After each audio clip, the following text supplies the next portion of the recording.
todo lo que construí.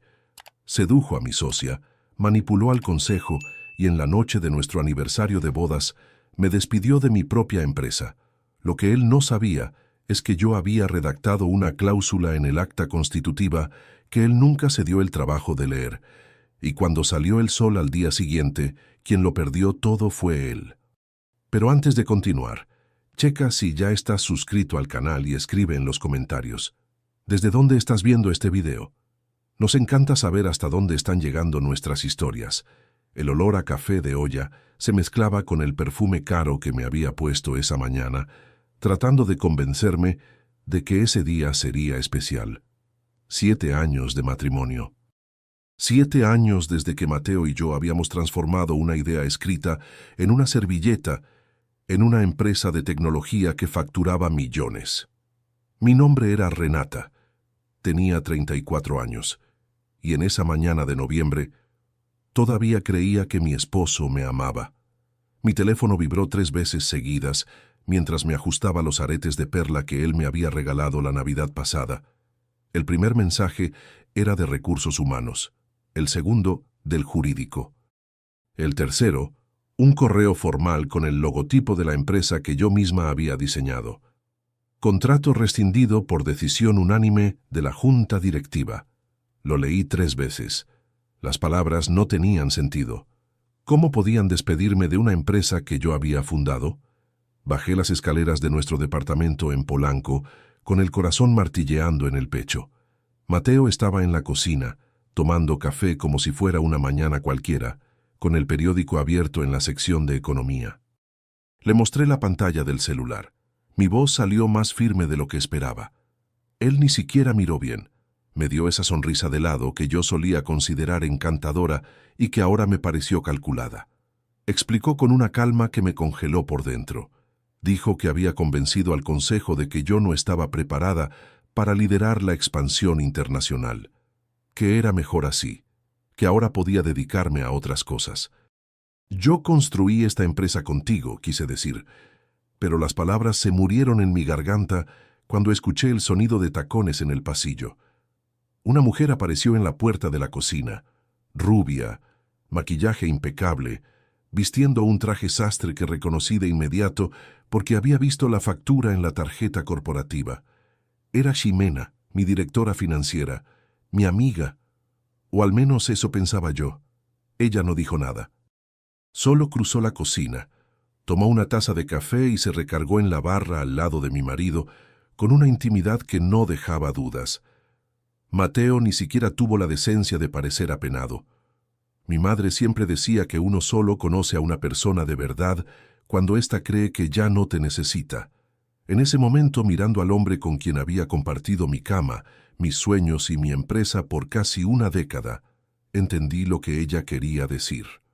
Mateo siguió hablando, explicando algo sobre que las acciones mayoritarias estaban a su nombre, sobre cómo era mejor que yo no hiciera un escándalo, y sobre cómo sería generoso en la división de bienes.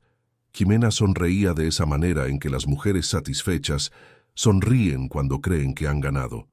No grité, no lloré, no les aventé nada en la cara.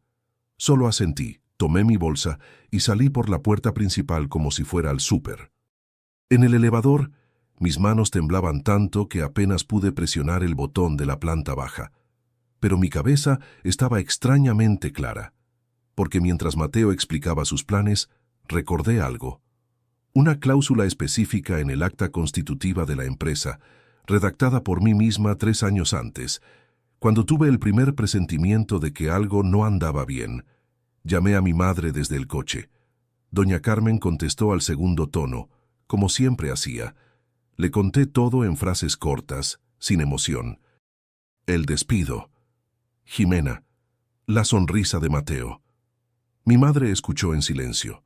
Cuando terminé, solo dijo una cosa: que fuera a su casa de inmediato. El tráfico de la Ciudad de México parecía especialmente cruel esa mañana. Cada semáforo en rojo era una eternidad. Cada claxon, un recordatorio de que el mundo seguía girando mientras el mío se desmoronaba. O al menos, eso pensaba Mateo. La casa de mi madre estaba en Coyoacán, una construcción antigua rodeada de árboles que mi padre había plantado antes de morir. Mi padre, que me había enseñado a leer contratos antes de que supiera qué significaba la palabra cláusula. Mi padre, que siempre decía que la mejor protección es aquella que nadie sabe que existe. Mi madre me esperaba en el porche, con esa mirada que mezclaba preocupación y determinación. No me abrazó. No me preguntó si estaba bien. Solo me llevó a la biblioteca y cerró la puerta. Sobre la mesa de caoba había una carpeta con documentos que no veía hace años. Mi madre abrió en la página exacta que yo necesitaba ver. La cláusula 47B del Acta Constitutiva de Virtex Tecnología, redactada en un lenguaje técnico que muy pocas personas se darían el trabajo de descifrar. Mi madre me miró con esos ojos oscuros que parecían ver a través de las personas. Me preguntó si estaba segura de querer seguir ese camino. Dijo que una vez iniciado no habría vuelta atrás, que Mateo lucharía con todas las armas que tuviera. Pensé en todas las cenas en las que él me interrumpía para explicar mis propias ideas a los inversionistas, en todas las reuniones donde él se llevaba el crédito por el trabajo que yo había hecho, en todas las noches que llegaba tarde oliendo a un perfume que no era el mío. Respondí que sí sin dudarlo. Mi madre asentitó y tomó el teléfono. Llamó al licenciado Ortiz, el abogado de la familia que había trabajado con mi padre por 3 décadas. La conversación fue breve y técnica. Cuando colgó, mi madre me explicó que teníamos una reunión programada para las 7 de la mañana del día siguiente. Esa noche dormí en mi antiguo cuarto, rodeada de libros y recuerdos de una época en la que creía que el amor era suficiente para proteger cualquier cosa. El sueño tardó en llegar, pero cuando vino, fue profundo y sin sueños. A las 6 de la mañana ya estaba de pie. Mi madre había preparado café de olla y unos molletes, como cuando era niña y tenía exámenes importantes en la escuela. Me dijo que comiera, que iba a necesitar energía, y añadió una frase que guardé conmigo: que la justicia no se trata de venganza, sino de poner cada cosa en su lugar. Que no hiciera nada por coraje, pero que tampoco dejara que la bondad se volviera debilidad. El licenciado Ortiz llegó puntual a las 7. Era un hombre de 60 años, canoso, de ojos astutos tras unos lentes de armazón fino. Tenía esa presencia que hacía que la gente prestara atención sin necesidad de levantar la voz. Abrió su maletín y fue directo al grano. Dijo que había revisado todos los documentos durante la noche, que la cláusula 47B era válida y ejecutable, y que Mateo acababa de cometer el error más grande de su vida. Me senté en la silla de piel, mirando al abogado que mi padre había elegido hace tantos años. En ese momento entendí que mi padre, de alguna forma, todavía me estaba cuidando. La cláusula 47B era simple en su esencia, pero devastadora en sus consecuencias. La había redactado durante una noche de insomnio, 3 años antes, cuando encontré el primer mensaje sospechoso en el celular de Mateo. Un mensaje de Jimena que decía solo «te extraño», pero que cargaba un peso que preferí ignorar en ese entonces. A la mañana siguiente de ese descubrimiento, fui al despacho de abogados sola. Contraté a un especialista en derecho corporativo, pagué de mi propio bolsillo y pasé 2 semanas refinando una modificación al acta constitutiva que Mateo nunca se dio el trabajo de leer con atención. La cláusula establecía que, en caso de remoción de cualquier socio fundador por decisión del Consejo, sin una causa justa comprobada judicialmente, todas las acciones del socio mayoritario se convertirían automáticamente en acciones preferentes sin derecho a voto, mientras que las acciones del socio removido se convertirían en acciones ordinarias con poder de veto sobre cualquier decisión estratégica.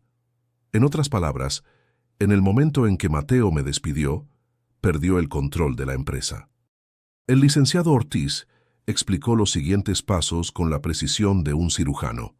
Primero, registraríamos la notificación formal de la conversión automática de las acciones. Segundo, convocaríamos a una asamblea extraordinaria de accionistas. Tercero, presentaríamos al Consejo la nueva realidad jurídica de la empresa. Mi madre escuchó todo en silencio, tomando notas en una libretita que usaba desde que yo era niña. Cuando el licenciado terminó, hizo solo una pregunta. Quería saber cuánto tiempo tendría Mateo para reaccionar. El abogado se ajustó los lentes y respondió que técnicamente la conversión ya había ocurrido en el momento en que el consejo votó mi remoción.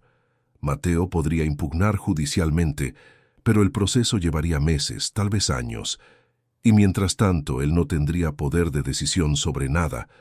Salí de casa de mi madre con una carpeta llena de documentos y una extraña sensación de calma. No era satisfacción ni alegría. Era algo más parecido a la claridad, como cuando finalmente ves el camino después de andar perdida en la oscuridad por mucho tiempo. Mi teléfono no dejaba de vibrar, mensajes de colegas preguntando si estaba bien, correos de clientes confundidos con la noticia de mi salida.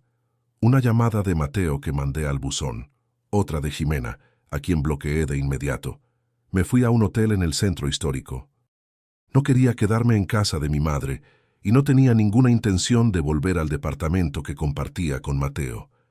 El cuarto era sencillo, pero limpio y silencioso. Exactamente lo que necesitaba. Pasé el resto del día organizando mis pensamientos. Hice una lista de todas las personas en quienes podía confiar dentro de la empresa. Era una lista corta, 3 nombres, tal vez 4.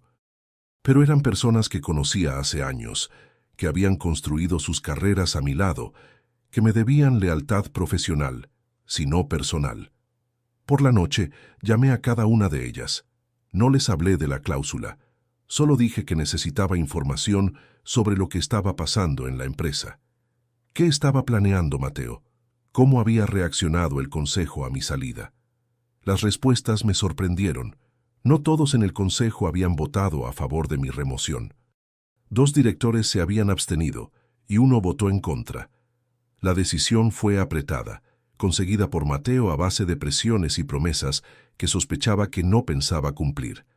Más interesante aún, los inversionistas extranjeros no habían sido consultados. Mateo convocó la reunión a las prisas, aprovechando que los representantes del Fondo de Singapur estaban de viaje. Una maniobra que, de ser descubierta, podría invalidar toda la votación. Anoté cada información en un cuaderno nuevo, con la misma metodología que mi padre me enseñó cuando era adolescente. Hechos de un lado, interpretaciones del otro, posibles acciones en una tercera columna. El teléfono sonó a las 10 de la noche. Era mi madre, queriendo saber si estaba bien. Respondí que sí, que estaba trabajando. Dijo que no debía estar sola, que podía volver a su casa en cualquier momento. Agradecí, pero rechacé. Necesitaba ese tiempo conmigo misma. Después de colgar, me quedé mirando el techo del hotel por un largo rato. Pensé en Mateo, en cómo nos conocimos en la UNAM. 2 jóvenes llenos de sueños y energía, en cómo me pidió matrimonio el mismo día que firmamos el acta de constitución de la empresa, en cómo creí que construiríamos un imperio juntos.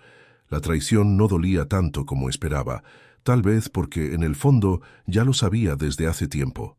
Los viajes de negocios que se alargaban de más. Las reuniones nocturnas con Jimena que nunca tenían minuta. Las miradas que se lanzaban cuando creían que yo no estaba poniendo atención.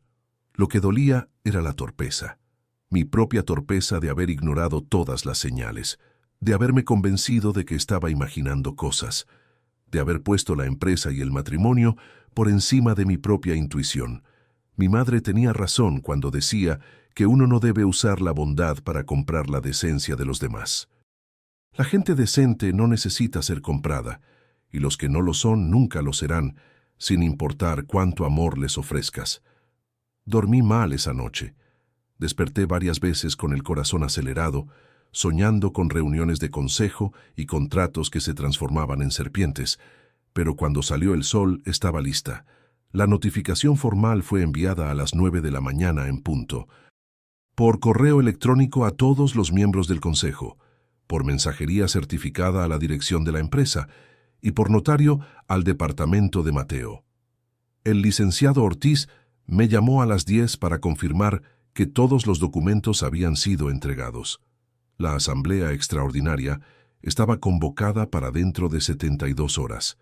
el plazo mínimo exigido por los estatutos. Ahora tocaba esperar. A las 11, mi teléfono sonó. Era Mateo. Esta vez contesté. Su voz era diferente. Ya no tenía esa calma arrogante de la mañana anterior. Había algo de urgencia, de desesperación. Preguntó qué creía que estaba haciendo. Respondí con una pregunta. Quería saber si ya había leído la cláusula 47b del acta constitutiva. El silencio del otro lado de la línea me dijo todo lo que necesitaba saber. Mateo intentó argumentar, amenazar, negociar. Dijo que estaba destruyendo todo lo que habíamos construido, que me iba a arrepentir, que ningún tribunal aceptaría esa cláusula absurda. Lo dejé hablar. Cuando finalmente se detuvo para respirar, solo dije que nos veríamos en la asamblea, y colgué. A las 3 de la tarde recibí una llamada que no esperaba. Era uno de los inversionistas de Singapur, llamando directamente a mi celular personal. Había escuchado rumores sobre cambios en la estructura de la empresa y quería saber qué estaba pasando. Conté la verdad. Toda. El despido sumario, la cláusula de protección, la asamblea convocada. Escuchó en silencio, haciendo solo algunas preguntas técnicas sobre los documentos. Cuando terminé, dijo algo que me hizo sonreír por primera vez en 2 días, que siempre le había parecido extraño que una empresa fundada por 2 personas fuera dirigida por una sola, y que tal vez era hora de corregir ese desequilibrio. Colgué con la sensación de que las piezas empezaban a encajar. Los 3 días siguientes fueron los más largos de mi vida. Cada hora parecía arrastrarse, mientras me preparaba para la asamblea que podría cambiarlo todo.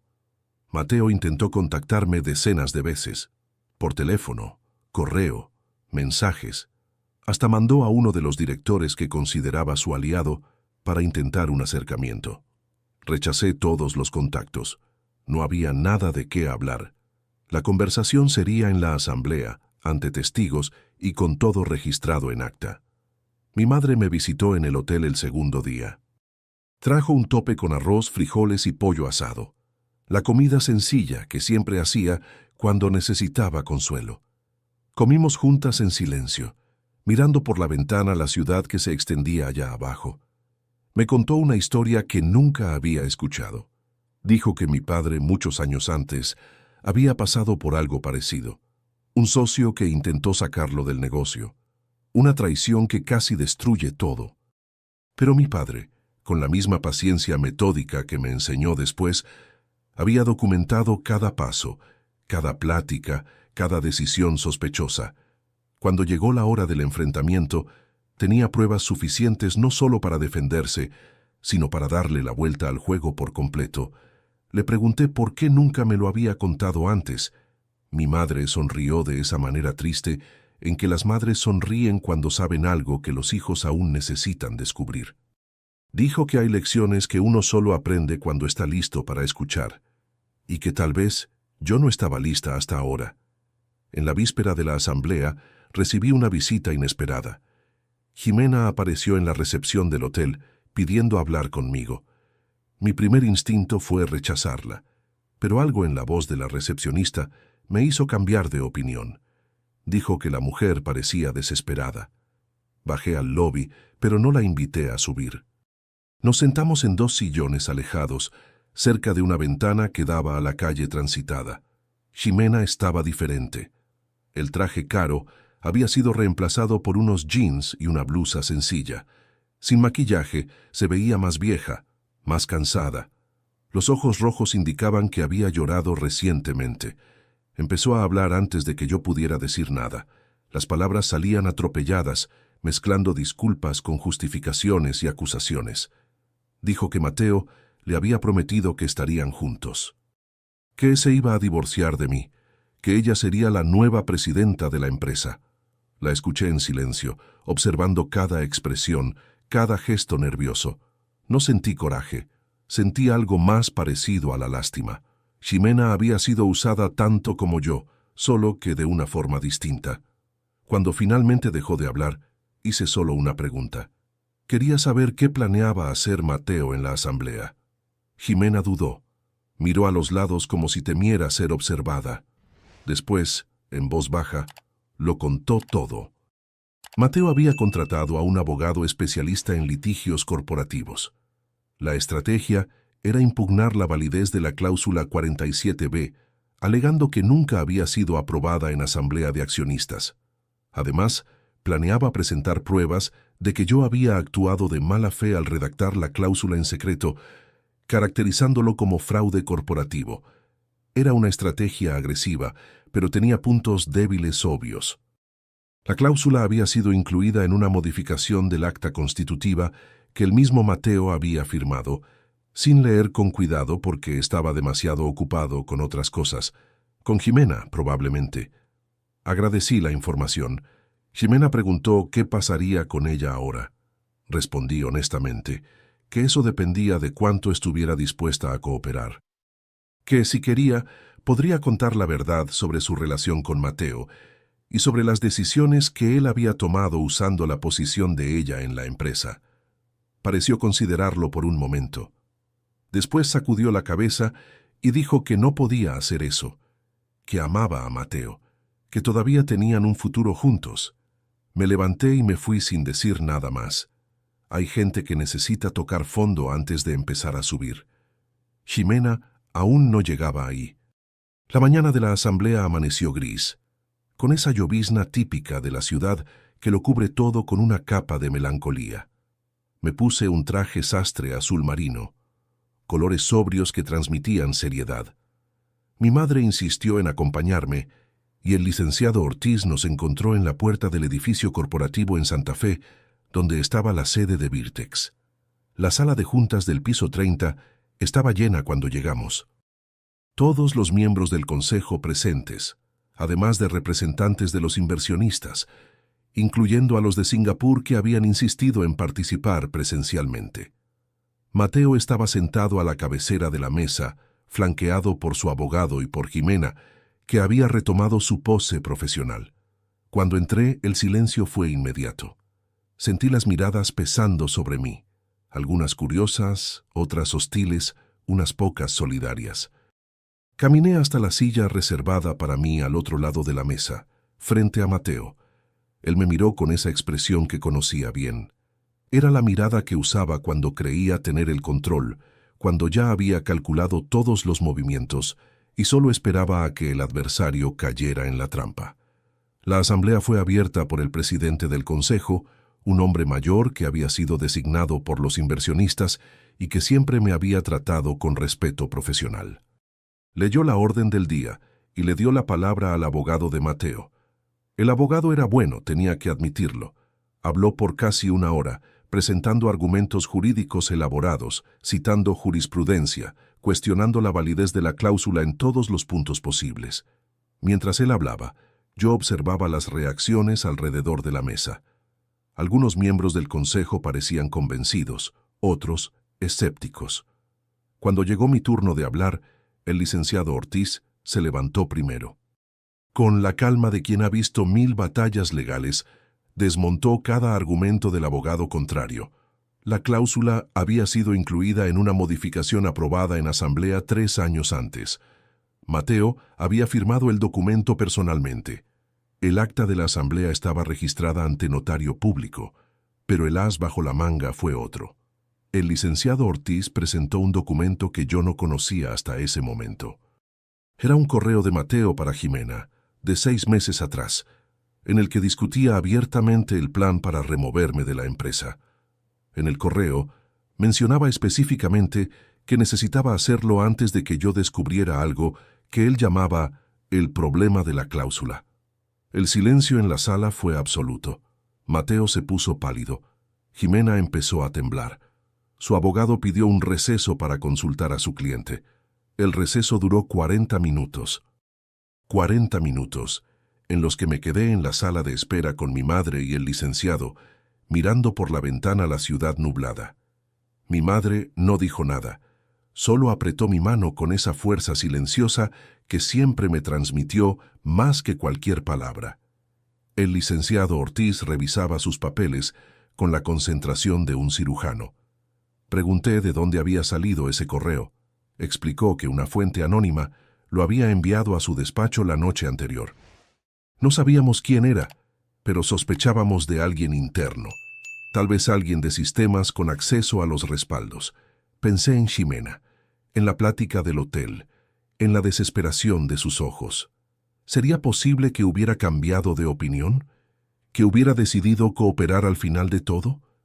Cuando se reanudó la asamblea, Mateo estaba visiblemente afectado.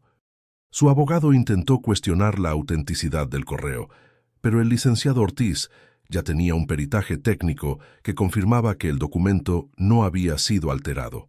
El presidente del consejo pidió silencio y abrió la votación sobre la cuestión principal, la validez de la cláusula 47B y sus consecuencias para la estructura accionaria. Uno por uno, los miembros fueron votando. Los representantes de Singapur votaron primero, a favor de la validez.